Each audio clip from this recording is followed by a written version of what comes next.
This is WYMT Mountain Sports, your home for the Kentucky Wildcats and local high school sports.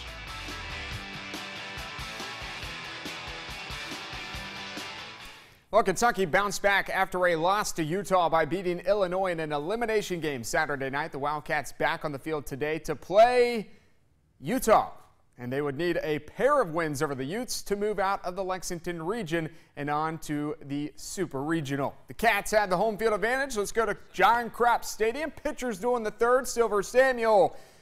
Okay, easy ground out, right? Nope. That ball's overthrown. That allows a run to score. Kentucky is on the board first. Samuel be like, I like that. Same inning, Nicky Sagerman singles the left. Here comes the speedy Samuel. Will she make it? Oh, yeah. Slides in safely, and that makes it 2-0, and it only got better for the Big Blue Nation. A two-run jack by Abby Cheek over the 200 mark in left gives UK the 4-0 lead, her 10th jack of the year as we go to the scoreboard, and the Wildcats beat Utah in the first game 4-0. Let's stay on the field. Let's play one more. Winner moves on to the Super Regionals. Let's go top six. Utah up 3-1. Heather Bowen. Sack bunt. Oh no, Macy Steed, she trips up there. That scores a run. UK gets two back in the bottom of the half inning, but the Utes advance out of the Lexington Regional, and the Wildcats season comes to an end at 46-14. The Batcats will begin their run to a SEC tournament championship Tuesday down in Hoover as Kentucky will face off with Alabama. UK is the 8 seed. Bama is the 9 seed. 5:30 Eastern Time. First pitch on the SEC Network. The first round is single elimination. The Cats certainly want to win, have a better shot at making the NCAA tournament. They won 2 out of 3 games against the Tide in the regular season. To the pros, Reds have lost 6 straight, looking for a home win over the Mariners before they hit the road for 10 games. Adam Duvall, bye! Sends that one 450. Reds up 4-2. Top of the 5th, Robinson Cano. I got it. That's a sac fly. 1-run game in Cincinnati. 2 batters later with 2 on, Kyle Seager. He ties the game with a single into center. Now, the Reds would walk the next batter, Adam Lynn, to get to Steve Clevenger, and Clevenger be like, bruh, you shouldn't have done that.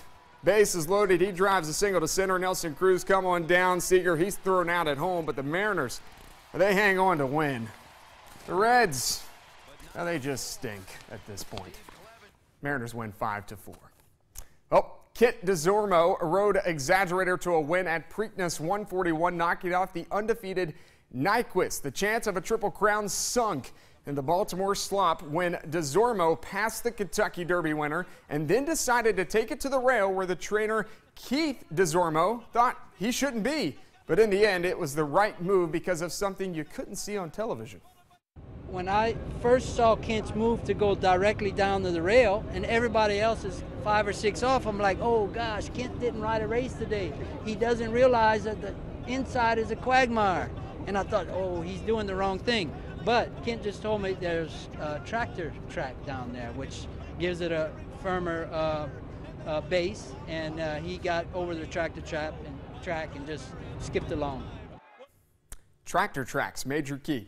The Western Conference Finals shifting to Oklahoma City tonight. The Warriors and Thunder split the first 2 games at Golden State. This game not even close. Game 3 of the Western Conference Finals. Let's go to OKC. First quarter, Russell Westbrook to Serge.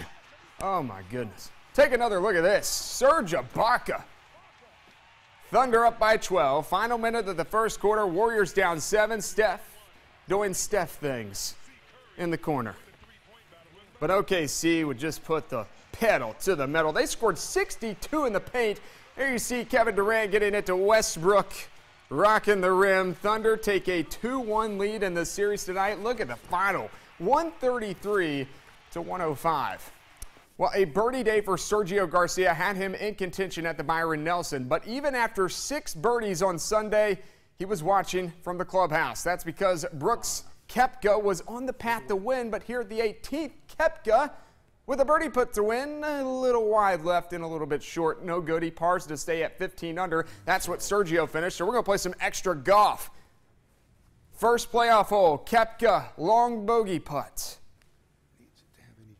He was wide left on that one. Now he's wide right on this one. Meanwhile, Garcia, he taps in his putt to win it. 9th career PGA Tour win for Sergio Garcia. He's the winner of the Byron. Across the pond at the Irish Open, Rory McIlroy at his home tournament. Never won here before. He birdied the 16th, apart the 17th, and this is just beautiful at the 18th. Goes on to eagle the 18th. He shoots 12 under for the tournament. 13th European Tour win for Rory McIlroy. How about your Rory? Birdie, par, eagle on the last 3 holes to win the Irish Open. That's sports. We'll be back.